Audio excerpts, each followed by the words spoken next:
Good evening, everybody. Good afternoon. I'm Liz Hoddle. I'm the Director of Events and Marketing at Politics and Prose Bookstore in Washington, D.C.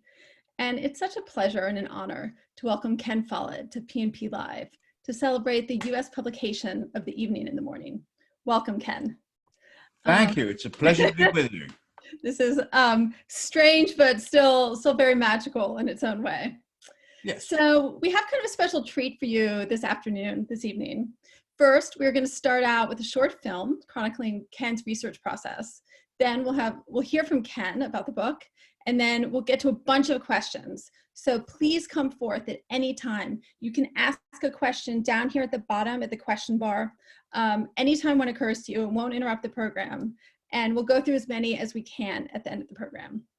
We'll also drop a link into the chat so you can buy the book on Politics and Prose website. I know if you're here today, you've already bought the book, but we do have a couple of signed books left, and they are brilliant holiday gifts, so you can still grab one for a friend. So tonight, I'll say, early in our quarantine, my husband and I were desperate to escape the reality around us. So we watched an adaptation of Worlds Without End. And it turned out the joke was on us, because as we watched the characters confront the Black Death and the ways it transformed their society and their relationships, it just proved to me yet again how historical fiction has as much to teach us about our experiences of today as any political memoir does. Throughout his storied career, Ken has brought history alive for millions of readers through his myriad best-selling thrillers, through the Century series, and of course the Kingsbridge series. It's truly special to be able to return to Kingsbridge. I feel like it's something we all need right now, a good thing in our lives. And the prequel, The Evening in the Morning, is set when Kingsbridge was an Anglo-Saxon settlement threatened by Viking invaders. But first, before Ken talks, we're going to learn a little more for ourselves. Alan, please roll the film.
Showing the story of England and Normandy and how the Normans came to be the rulers.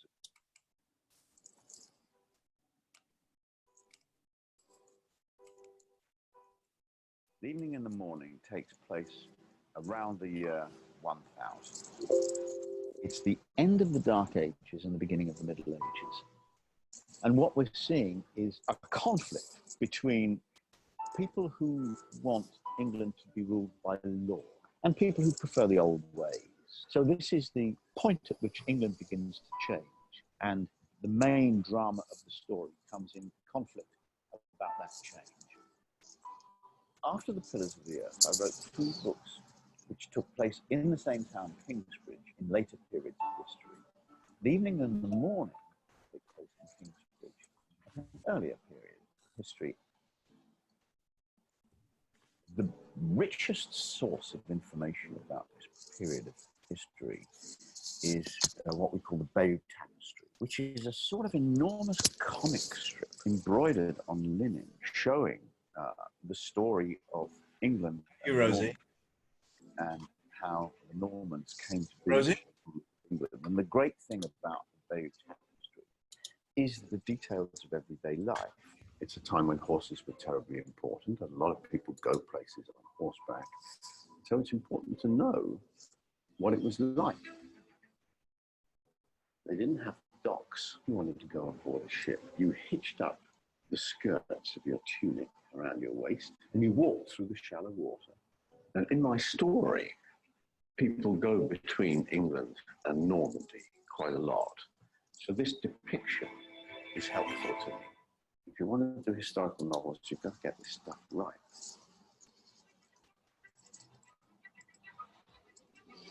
Now, architecture excites me because it tells of a way of life, you see. We're at Glastonbury Abbey. There has been a monastery here since the 1st century AD, and two of my characters visited at different times.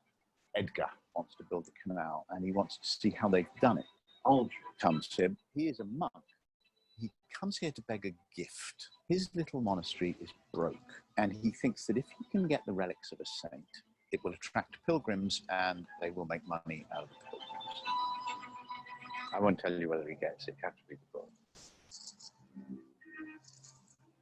The evening and the morning certainly has some strong female characters, as my books always do.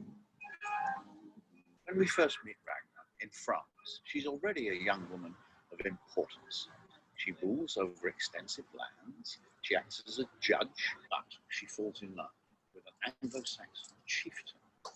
She goes to England to marry him. She finds that England is relatively lawless and that her husband's family is violent and completely ruthless.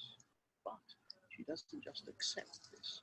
She cultivates her own allies. She builds her own power base, and she fights back.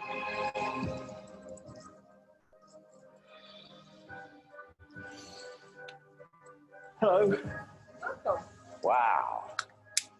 One of my characters is a boat builder, Edgar, who is really the hero of the story. The best boats of the time were those of the Vikings. Happily, there is in Oslo a wonderful museum called the Viking Ship Museum. They have reconstructed the warships in which the Vikings came from Denmark and Norway to raid southern England. But when they attacked towns and villages, they would steal anything valuable that they could carry away, like silver ornaments from the church. They also took the young men and women as slaves. The worst thing you could see would be 5 or 6 of those damn Viking ships approaching up the river or approaching the beach of your town. Then you knew you were in for hell on earth. In the opening of my story, the young hero, Edgar, is on the beach at dawn, and coming towards him, this is what he sees with a dragon's head right at the front. And of course, it's a completely terrifying sight. So here is a dragon's head. Gosh, the carving is extraordinary, isn't it? The look, the grandeur, and the grace of those ships is really very important image for this book. For the cover of The Evening and the Morning, for the first time, I've started working with an artist before the book is finished. And so I took Darren Cook, who's a designer who's worked on covers of my books now for several years. And I took him with me to Oslo because I wanted him to see the helmets and the carving, because I knew that these things would inspire him. When you see runic letter forms, they locate the piece in history so specifically. A lot of the characters are very similar to an M, a runic M is very similar to an M that we would use today. So there's a really good opportunity here to create a branded look for the title, which is inspired by the runic alphabet. By the time the book is finished, we will have a very vivid idea of what the cover should look like all over the world. We're in the east of England, not far from the cathedral city of Lincoln. I was very pleased to find Dave Greenhalgh. He's an expert in ancient coins, and he's also a very practical guy. He has a forge, and he actually makes replica coins in the way that they were made in Anglo-Saxon times. Part of the plot of The Evening and the Morning is that somebody's forging silver pennies. The only money in Anglo-Saxon England. That can go in. This is how you make the fire hotter. And all this done with no electricity. Yep. They take a pound of silver penny, melt it down, mix it with a pound of copper, and make twice as many pennies as they had before. Double your money. Oof. If you just tried to imagine this, you would have no idea. A novel is full of physical details, houses and churches and landscapes. All emotional stuff is based on physical description, and all physical description ought to have emotional weight. You've got to make it real in the reader's mind. You've got to make the reader have an emotional reaction to this story. It's a kind of enchantment. I'm in this book, and I really care more about what's going to happen in the next chapter of this book than what's going to happen to me tomorrow. That's a magic spell, and it's actually, in the end, it's the only thing that matters.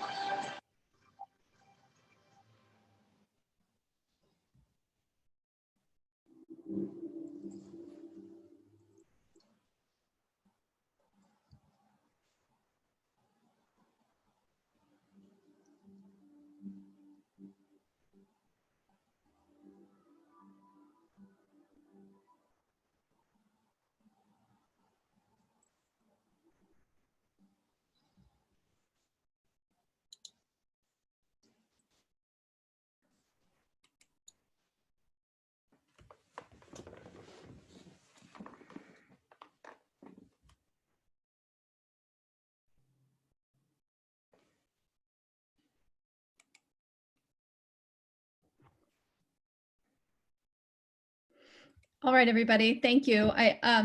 We're still dealing with the technology, but I hope that you got a taste, and we can also send out the link so you can watch it again in the privacy of your own home. But thank you, that was beautiful. And now we're going to hear a little bit from Ken. Over to you. Thank you. Well, I'm sorry the film didn't look better. We're rather proud of those films that we make, and we try and make them very professional, but we had a little trouble with the Zoom technology. The question that authors are asked most often is, where do you get your ideas?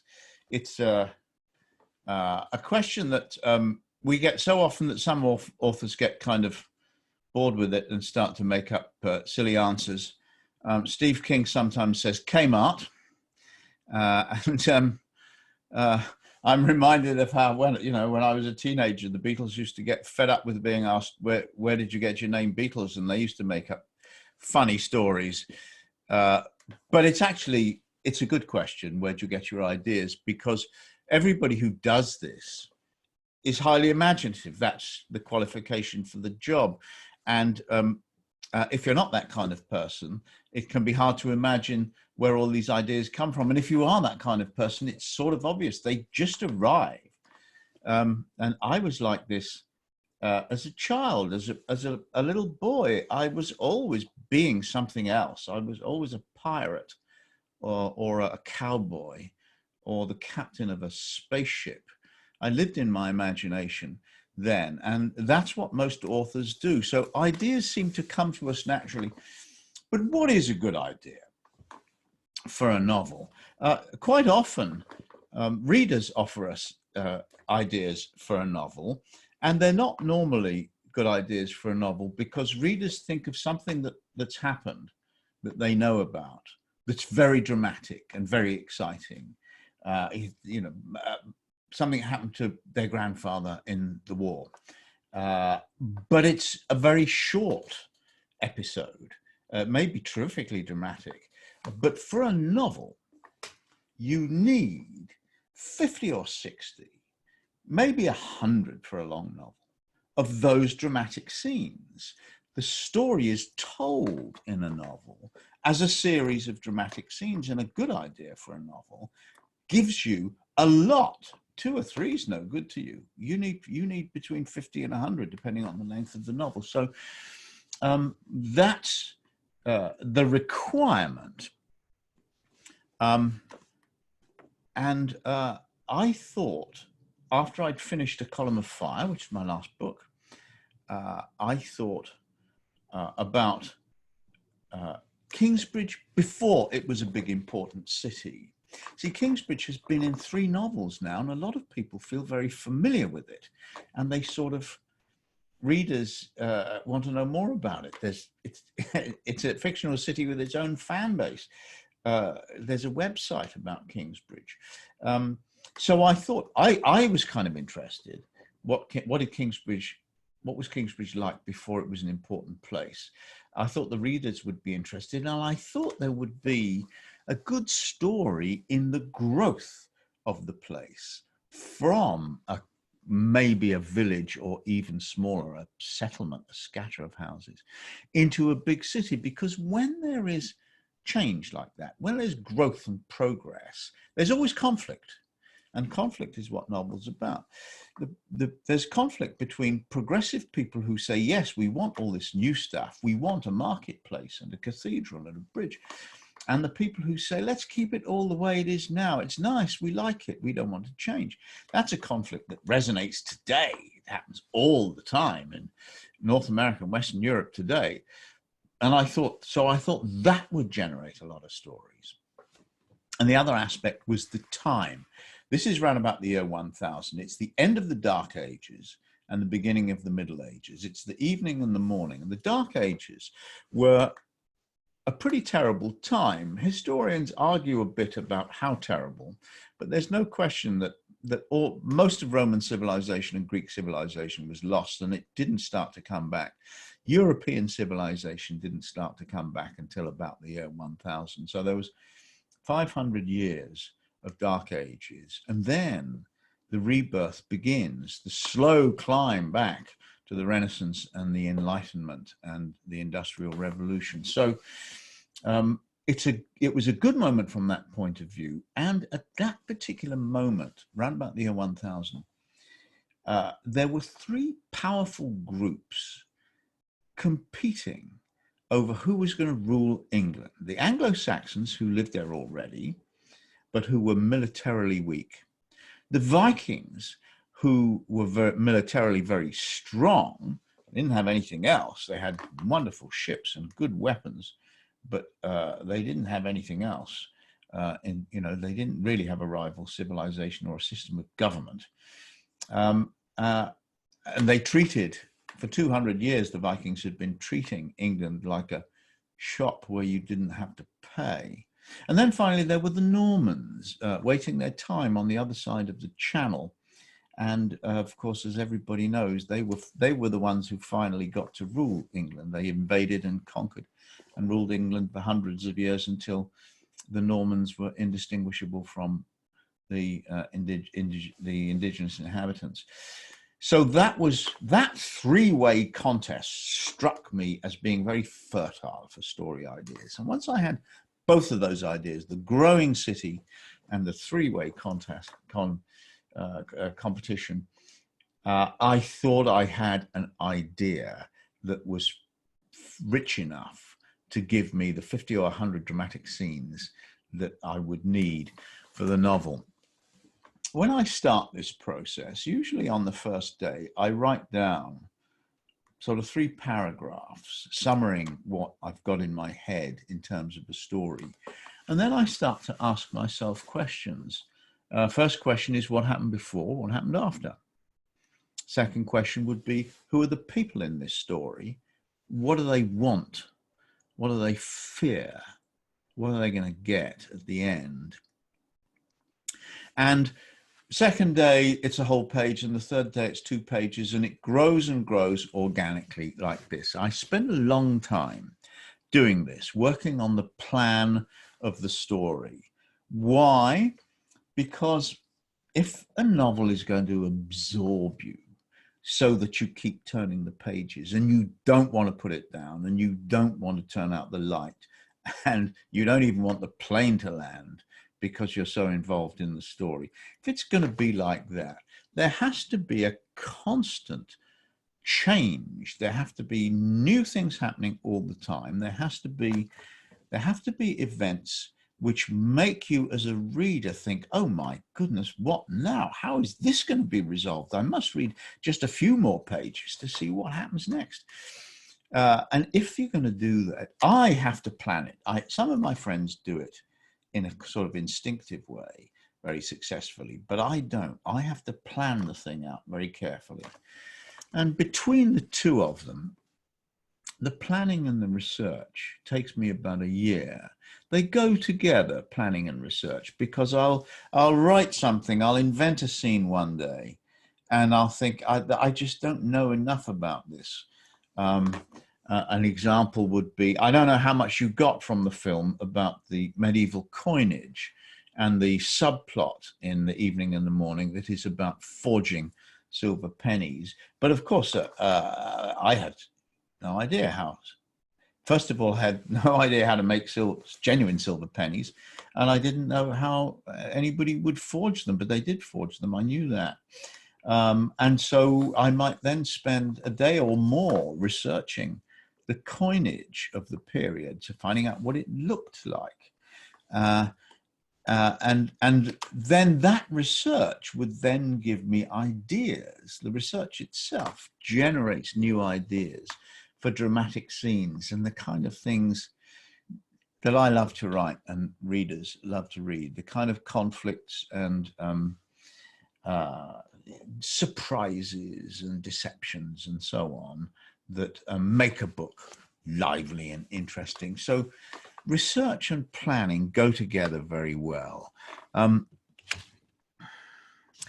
is one other thing about this research, and that is that I have a sort of horror of getting things wrong. And I think it comes from my 5 years as a newspaper reporter. You know, as a young reporter, you've got these older guys called sub-editors who keep finding mistakes, and they were taken in my day very, very seriously. If somebody's name was spelled wrong in the paper, the person would phone the editor, and the editor would take the call and say, "I'm very sorry," and then I'd be called in, and the editor would say, quite rightly, "Look, Follett, if you can't spell the person's name right, that person is going to think you haven't got anything else right either." That's a very good point. And so it was drummed into me as a young man that mistakes in copy were completely unacceptable. And I think maybe some of that discipline remains with me, because I just hate the idea that, you know, I would say that a penny from the time of King Ethelred was 90% silver when it was in fact 95% silver. And getting that sort of thing wrong would really make me feel more embarrassed than perhaps is really warranted by the nature of the mistake. Research for The Evening and the Morning suffered from the problem that the Anglo-Saxons didn't leave many traces. They didn't write very much down. They didn't build many stone buildings. They left few traces. Their houses were made of wood and straw, and that kind of stuff doesn't last, and it's all rotted away. There's none of it left. So it is quite difficult. The first thing I did was with my wife Barbara, we made a tour of Anglo-Saxon buildings in England. There aren't very many, certainly not very many complete buildings. There are lots of bits of buildings. You know, there are churches, there are medieval churches that have Anglo-Saxon bits in them that just have never been demolished. But actual entire Anglo-Saxon buildings are very rare, just because the Anglo-Saxons didn't build very many. So, as you saw in the film, the Bayeux Tapestry was a marvelous source of information for me. Although it tells the story of a battle, really, it sort of incidentally shows us all kinds of other things. There are people having dinner. There are people chopping down trees. We see people with their dogs. We see the kind of furniture that people had. We see the saddles and the other tack that they used on horses, and particularly stirrups, which were important in battle. So the tapestry has a lot of that useful detail. It's in Normandy in a museum in the city of Bayeux. And there's also a copy in an English town called Reading. This thing, by the way, is 60 yards long, this tapestry. It's embroidery in wool on pieces of linen about this big, and they're all sewn together in a long line. And you may remember from the film that the tapestry goes all the way along one wall and then around the corner. There's an accurate copy in a museum in Reading, and it was made in the Victorian era. For some reason, 30 or 40 women got together and decided to make a copy of the Bayeux tapestry. And so there is a good copy that English people can see without crossing the channel. A tremendous, and as you saw in the movie, the Viking Ship Museum in Oslo was also a revelation. Thrilling to go there and look at those ships, and very, very helpful to me in my research. And then I show my outline to my editors in London and New York, and to a few people whose advice I value. I like people to see my work at early stages. And I like them to comment. I like input. The worst thing imaginable is when the book is already printed, like now, somebody sends me an email or phones me up and says, I liked it, but there was a bit that couldn't really have happened in chapter 9. And I think, oh my God, if I had known that, 3 months ago, 6 months ago, then I could have put it right. So I like to get that input. And of course, a good editor is somebody who can help the author write a better book. And an editor who says to me, Ken, the book is great and you're a genius, is no good to me at all. What I want the editor to say is, it's a good book, Ken, but here are 10 things you could do to make it better. That's the editor's job. So I like that input. So I show the outline, make some changes, usually, always, and I write the first draft. So the second year of work on the book is the first draft. This is quite hard work. I was saying earlier what a great imagination I have, but my imagination has to work really hard, because I've written down in the outline something like they quarrel, and then I have to make that real. I have to think of what they say and how they feel about what they say and what the other person says, and what words they choose for this quarrel and how it's going to end. And I have to think also about how the readers are going to feel about this. Will they take one side or the other? Do I want them to take one side or the other? Or do I want them to be neutral? And what's the room like, and what's the weather like? And, are they eating or drinking, or is anything else going on? Does anybody come in? Is there a dog in the picture? Is there, are there mice in the house? So all of this, all of that has to be done to turn the outline of a story into a real story, into a real novel. And that is the hard work part of the process. The second year, the middle year, this is a 3-year process. The middle year is hard work. I then show it again. And as well as editors and friends and family, the first draft gets shown to consultants. These are people who are experts in some field, and I ask them to read my draft and suggest corrections, and I pay them. I pay them quite well, because I want them to take this job quite seriously. I know sometimes academics, professors, history professors are slightly inclined to look at something and scribble on it. Have you checked this? And I have to say to them, no, I haven't checked it. You have to check it. That's why I'm paying you all this money. And generally speaking, they take all that kind of thing in good part. And I've had really great conversations and interactions with some of these historical consultants. Before I did historical novels, it would sometimes be a police officer, who would be one of my advisors. Scientists have sometimes been my advisors. But it all helps me to get things right. If there's something that I've overlooked in my research or something that I've got wrong, then it'll generally be found by my experts. There are usually 5 or 6 of them, and they really know their stuff. And it's unusual for something to slip through that process. And so the third year is the rewrite. This is a bit easier. I don't have to do much reimagining. What I'm doing is improving what I did last year. And sometimes people say, geez, a whole year of rewriting, isn't that boring? No, it's not, because everything I do is making the book better. And I don't edit. I key the whole thing again. That's because, to be honest, sometimes when I read my own work, I think that's wonderful, Ken, it's great.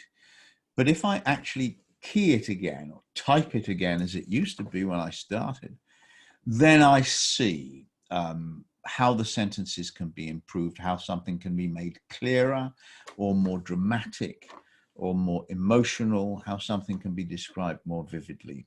So for me, actually writing out the whole thing again is really quite important. And then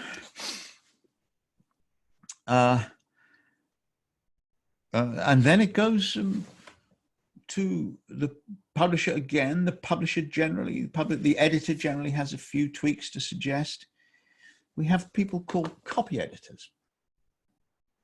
Now, these are persnickety folk, and they find little mistakes, and God bless them, because some of those little tiny errors are really embarrassing. And sometimes, you know, they slip by the regular editor, whose job it is to figure, you know, to help the author write a better book, is attuned to listening to a different tune. The copy editor is just looking for little faults, and they always find them. There are always 10 times as many as I thought there might be. It's a pain in the neck to go through correcting them all, and it's worth it. And at the end of it, I say thank you very much to my copy editor. That's the process. That's the process that has brought you A Column of Fire. And I hope that you're going to really enjoy it. Some of you may have got hold of an early copy one way or another and read it already. If not, you may be looking forward to it, and I very much hope that you're going to enjoy it as much as you expect to. This is a big thing in my life. Sometimes people say, what are you scared of? I'm scared of disappointing my readers. That would be the worst thing that could possibly happen to me. All this effort I've put in, and their enthusiasm, your enthusiasm, you know, this is where I live. I put in all this effort because I want you to enjoy it. And if people told me that they didn't enjoy it, then I'd be completely devastated. So I hope you, but you can tell me the truth, but I hope you're going to really enjoy it. And now I think, Liz, we've got some questions from readers, from the audience and from readers, and we could maybe give them some answers. Let's do our best to try, shall we? Yeah. Let's see, where shall we start? I wanted to ask you, let's start with just a out of left field question. Jessica would like to know, which cathedral is your favorite? Well, I very much like Salisbury Cathedral. It was built very quickly, Salisbury Cathedral. It was built in 30 years. And so it's one style all the way through. And the style is what we call early English. It has tall, narrow windows. They're called lancet windows because they look a bit like a slender knife. And it gives it stylistic uniformity. And so I like that. But of course, part of the charm of many European cathedrals is that because they were not built quickly, styles changed during the building. And so they're hodgepodge. Canterbury Cathedral, for example, is an absolute hodgepodge of different styles. And that has its own charm too. So I'd have to say Salisbury for stylistic unity, but Canterbury for charm. Excellent answer. I find that happens in any renovation, right? As I told you, I'm doing a renovation myself, and it started in pre-pandemic architecture and has ended in, mid-pandemic architecture. So I think it happens to all of us. I wanted to ask you a couple of questions about characters and characterizations. First off, Linda would like to know, who is your favorite character in your books? I really, in all my books, I guess my favorite character is Prior Philip in The Pillars of the Earth, which is kind of curious because he's a devout Christian and I'm an atheist. So when I started the book, I was thinking about who these people are going to be. And I remember thinking, there has got to be at least one sincere and really admirable Christian in this story. It would be grotesque if I did not do that, even though even though I'm an atheist. So I created a character who is so unlike me. His life is dedicated to the service of God. And I mean, it's quite difficult actually to make that a characteristic of a hero in a novel. Yes, indeed. And the other thing about him is, of course, when you get a story about a monk, the obvious thing to do is to have him struggling with his sexual desires and his vow of chastity. And I thought that's such a cliche and it's so boring. And anyway, I'm really on the side of people who give in to their desires anyway, not people who try to repress them. So what am I going to do? So I made him what is now called asexual. That term was not in general use in the 80s when I wrote The Pillars of the Earth. But I knew that there were people for whom it wasn't a big deal. And I thought, I'm just going to make Philip a man for whom all that is not a big deal. And I think I mentioned early in the story that when he was a young man, he struggled. There were times when he struggled with these matters. But since he had got into his 20s, he was very little bothered by them. So that's what I did with Philip. And it all goes against my fundamental instincts, and it worked beautifully. And he's a great character. I'm so proud of that character.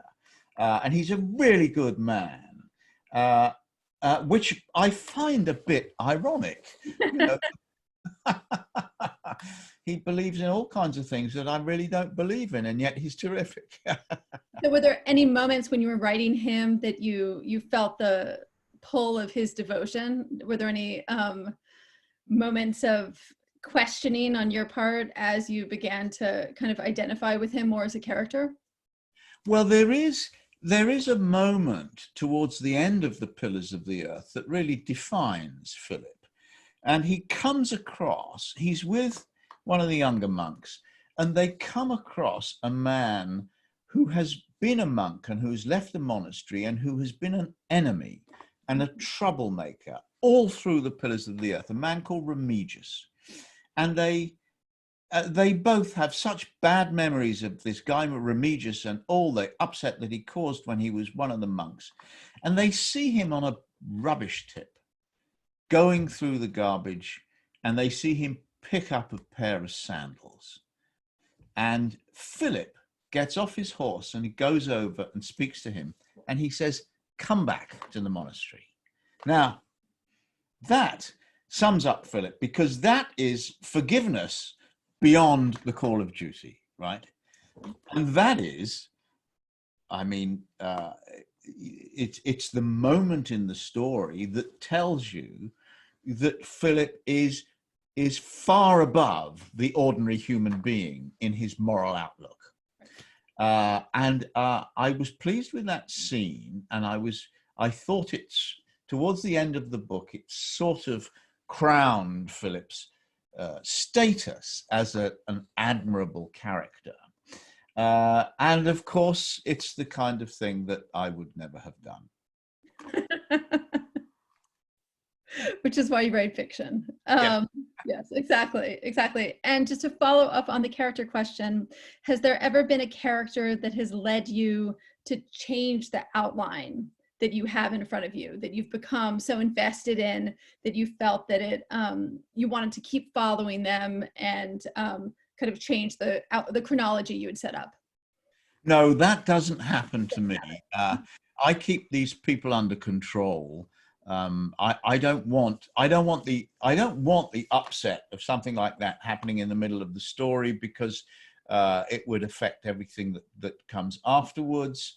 And there are often things that occur to me during the writing which improve the story, and that would be my criterion. If I thought of something that would make the story more exciting and more dramatic, then I would do it, even if it went against the outline, because the bottom line is, if it makes the story better, I've got to do it. And there's no real, I don't have to think about that question very long.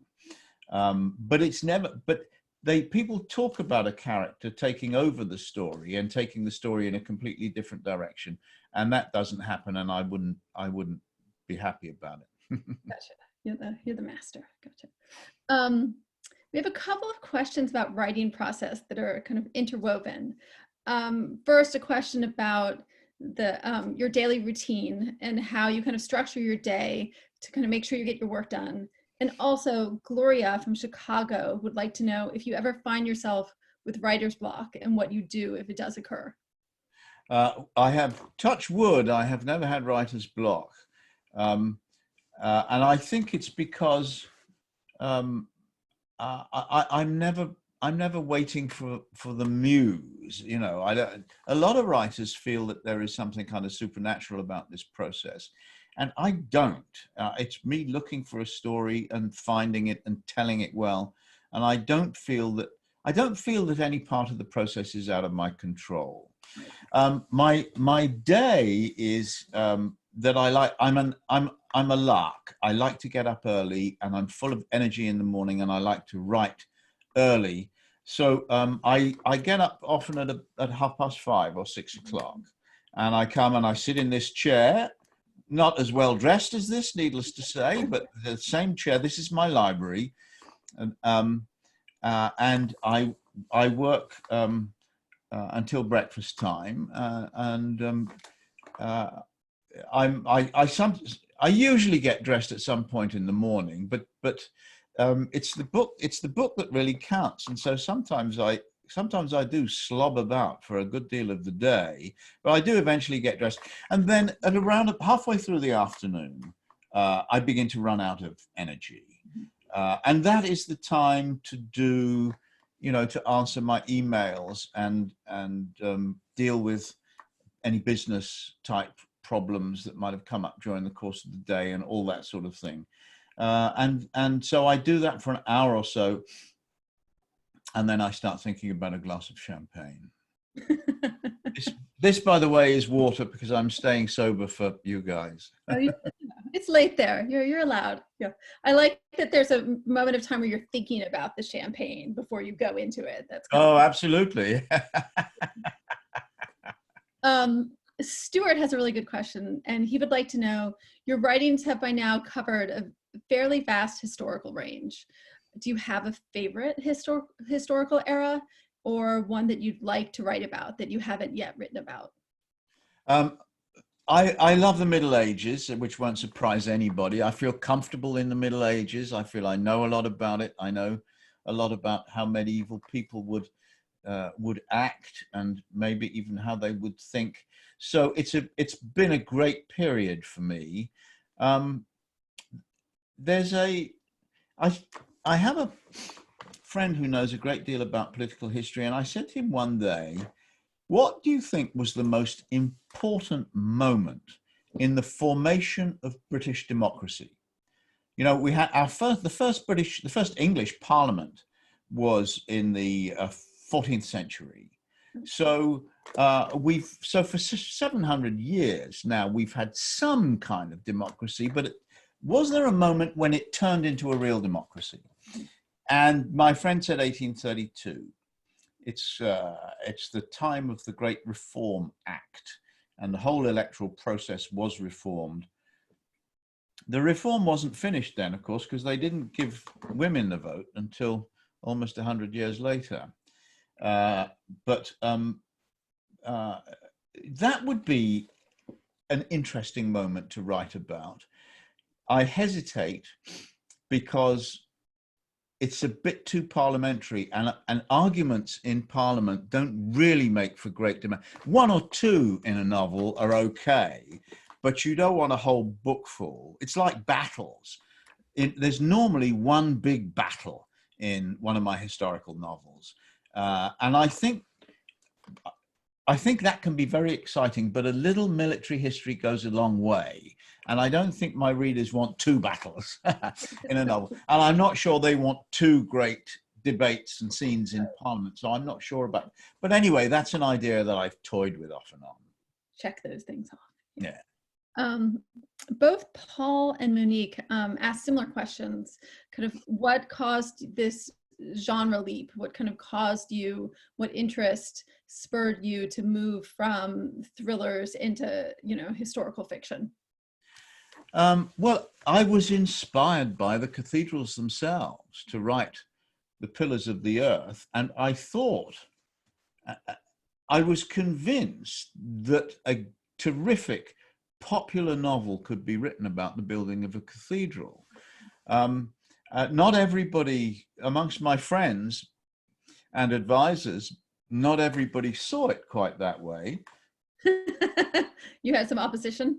There was a certain amount of opposition, yeah, but I knew that I wanted to write a popular novel. I wanted to write a great bestseller. I did not want to write a difficult book at all. And so it was my love of those buildings. Mm-hmm. Ironic, I know, for an atheist, but there it is. What are you going to do? It was my love of those buildings and my fascination. The fact, that those buildings were built by medieval people, men and women, by the way. A lot of women worked on the cathedrals. The fact, but all of these people, men and women, lived in wooden houses and slept on the floor. They did not have beautiful places to live, and yet they built the most beautiful buildings in the world, and buildings that are still with us 800 years and more later. And the fascination for me is that notion of human beings whose environment is rather harsh and cruel, rising above that, as it were, climbing up out of the mud and creating something that is almost eternal. The fact that human beings can do that was the real inspiration for The Pillars of the Earth. And this idea got hold of me. And I was just determined that not only would I write the novel, but I would prove everybody wrong, and it would be a popular novel. And it doesn't often happen to me that I'm right and everybody else is wrong. So when it does, it's deeply satisfying. But once really, really, really well. So, yeah. Lisa Ann has kind of an intriguing question. Have you ever arrived at one of your book's locations and felt like you've been there before, perhaps in a previous life? No. I've never had that previous life experience, I suppose it's a kind of supernatural deja vu, isn't it? And you can imagine it might be possible, that you might walk into a cathedral and remember yourself in a previous incarnation as a medieval. Well, my problem is that I wouldn't have been any good as anything in the Middle Ages. They didn't want any novelists in the Middle Ages. There weren't any novels, and very few people could read. And I would have been terrible as a soldier and worse as a monk. I would have been a disaster as a farmer. So, I don't really believe I did have any previous incarnations. No, I haven't had that feeling. I like that you let us know how you would be at all the occupations, though. Andrea has a question about the new book, and which I think is interesting, which is during the process of reading it, do you have any tips for extra research or extra resources that people can look at when they're reading the book, kind of supplementary materials or other things they should be bringing into their life? Well, if you want something authentic, on the internet, you can probably buy a silver penny from this period, from the time of King Ethelred. There are quite a few of them about, and they're not stupidly, you know, it's not going to cost you $2,000 or something. I'm not sure how much it is, but you could probably get, for $100, you could probably get an Anglo-Saxon silver penny if you wanted to hold in your hand something real from the Anglo-Saxon period. But there are quite a lot of books about this period. There are books about what people wore and what people ate. Some of it is, there's a certain amount of guesswork even by the historians in this period, but there is a certain amount of evidence. What else is there from the Anglo-Saxon period? There are, the museums often reproduce some of their embroidery and jewelry. One thing the Anglo-Saxons, two things the Anglo-Saxons did well, embroidery and jewelry. That doesn't quite amount to a civilization in my book, but if you want something nice from the Anglo-Saxon period, then that's the kind of thing that you can probably get in the museum shop,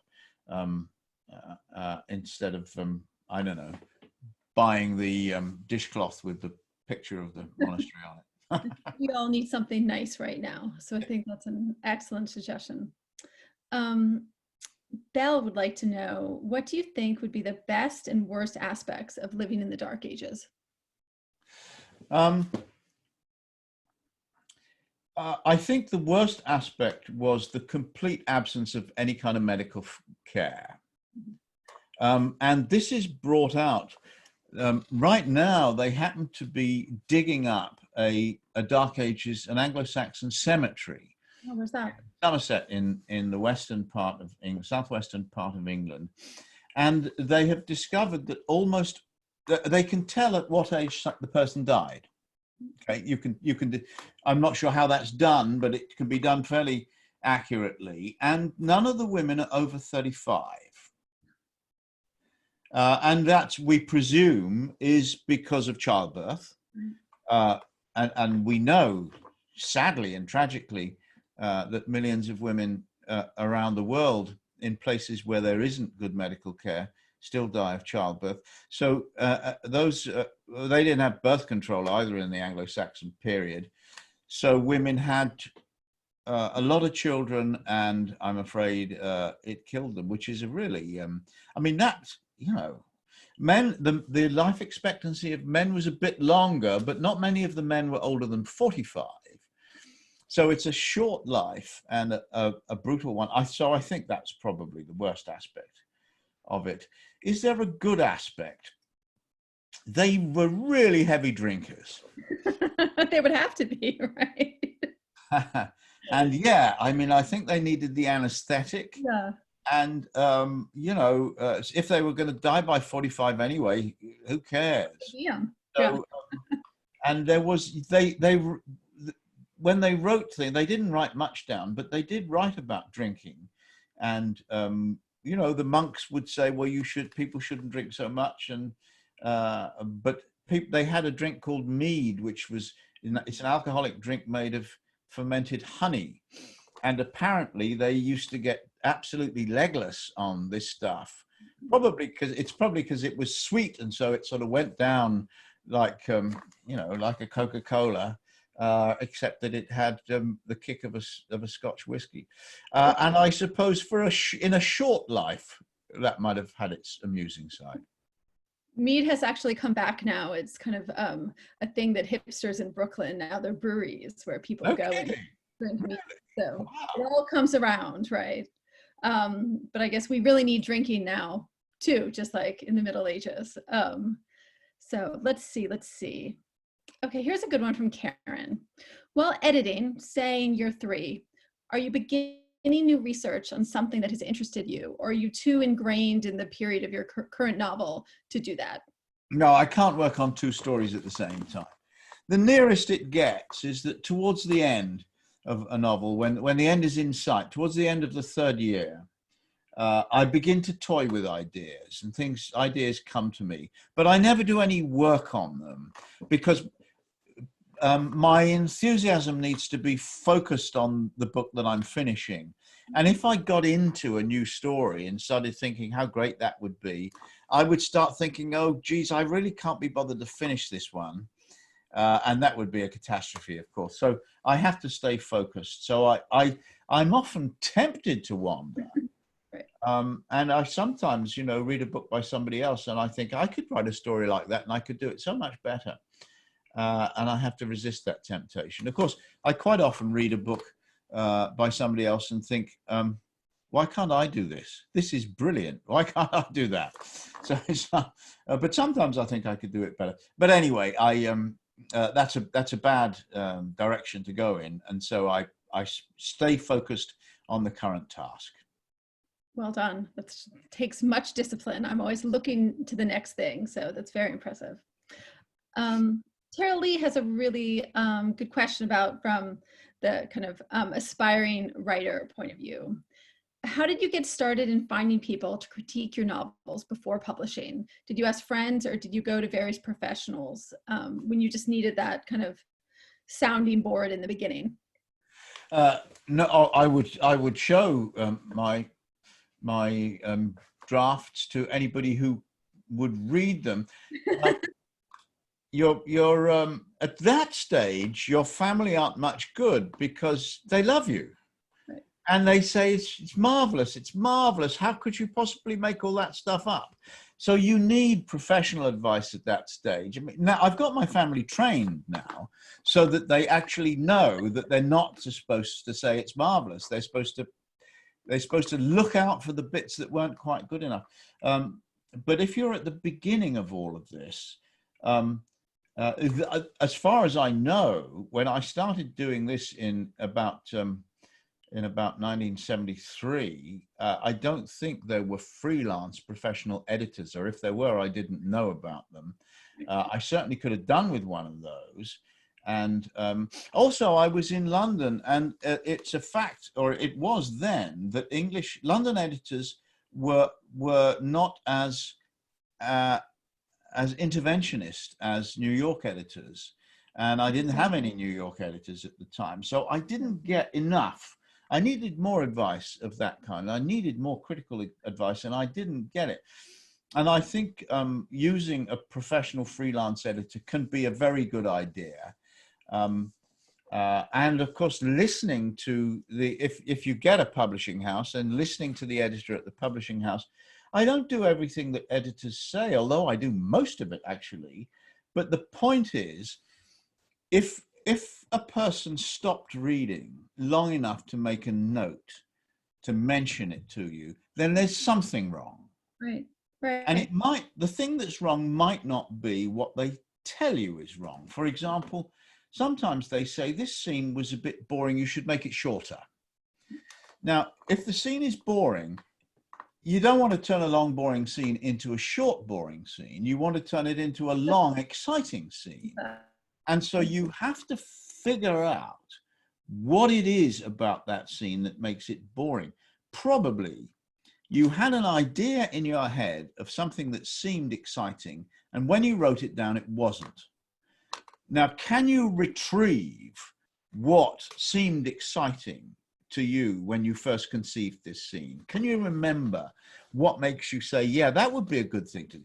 And if you can get hold of that and then put it front and center, that's the thing, put it front and center. So the scene, so you may want to open the scene by saying what the principal character is worried about in this scene.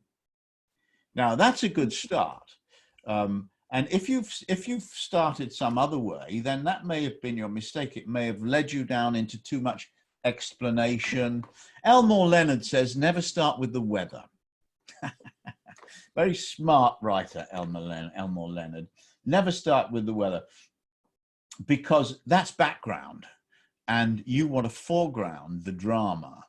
So that's the kind of thing that you do. But it's always worth listening to criticism. You don't follow it slavishly, but you think about it. I think that's a wonderful way to think about it. I've never thought about that. If they've taken the time to pause, then you have to kind of honor that and look at it, even if what they're saying is not exactly right. Yes. I think that's really illuminating. Oh, this is a nice question. Aidan would like to know, what was your favorite book as a child? Oh, well, we had an author in England called Enid Blyton, who was a marvelous children's author, and she had the talent to write stories for children from the ages of 3 or 4 all the way up to early adolescence. She had different series for different ages. And when I was 4 years old, I loved stories about a character called Noddy. And, you know, I read the Noddy stories to my children, and my son, who grew up to be 4 inches taller than me and quite a tough guy, cried in the Noddy books when I read them to him. And I read them to my grandchildren. And they were absolutely wonderful. And Enid Blyton was my favorite author until I was 12 years old and discovered the James Bond stories. And then I was converted. Enid Blyton was forgotten. And James Bond was my hero. It's interesting because in the States, it's only kind of National Velvet that Enid Blyton is known for, as opposed to kind of her whole catalog. I think she's due for some more attention here in the States, some sort of revival. It may be that Enid Blyton's work is too English. I don't know.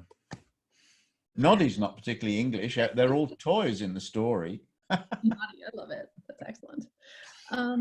Well, as we start to finish up, I just wanted to kind of ask about, first of all, a question about what you're working on right now in these kind of strange months, what you've been writing and if you've been able to write and what it's looked like for you.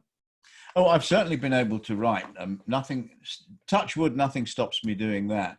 I finished The Evening and the Morning about a year ago, and I've been working on a new story ever since, but I'm not ready to talk about it yet.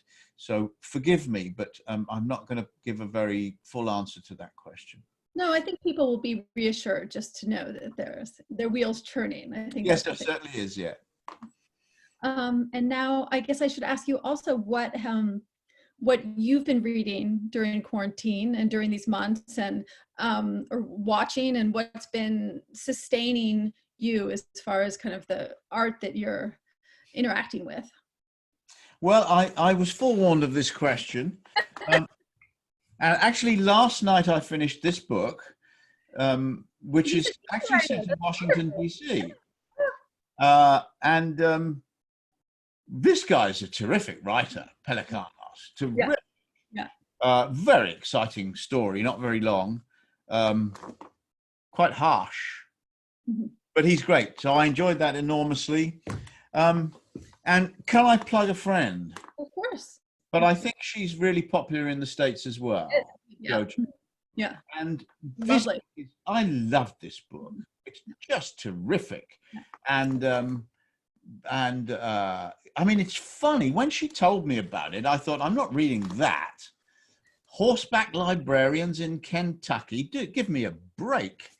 But actually, it's absolutely marvelous. And I'm thoroughly enjoyed it. So those are the 2 most recent books that I've read and really thoroughly enjoyed. No, I think the Giver of Stars is such a wonderful way to end too, because it's all about these, you know, characters, these women that bring books to people as sustenance and as, you know, not a luxury, but a necessity, right? So I think that that's kind of exactly what we're trying to do here. So well done, beautifully, beautifully finished. This was so wonderful. I wish that we have more questions. I wish that we could keep going, but we are out of time. And it's my bedtime, by the way. Exactly. Well, thank you. I hope you're thinking about the champagne hey now, or maybe just go straight into it. Yeah. Thank you so much. Thank you to everyone that's here. We will send out an email with some of Ken's recommendations and also with a link to the film. Thank you, Ken, and stay well read to all of you. Thank you very much. It was a pleasure. Thank you. Yeah, thank you. Bye-bye.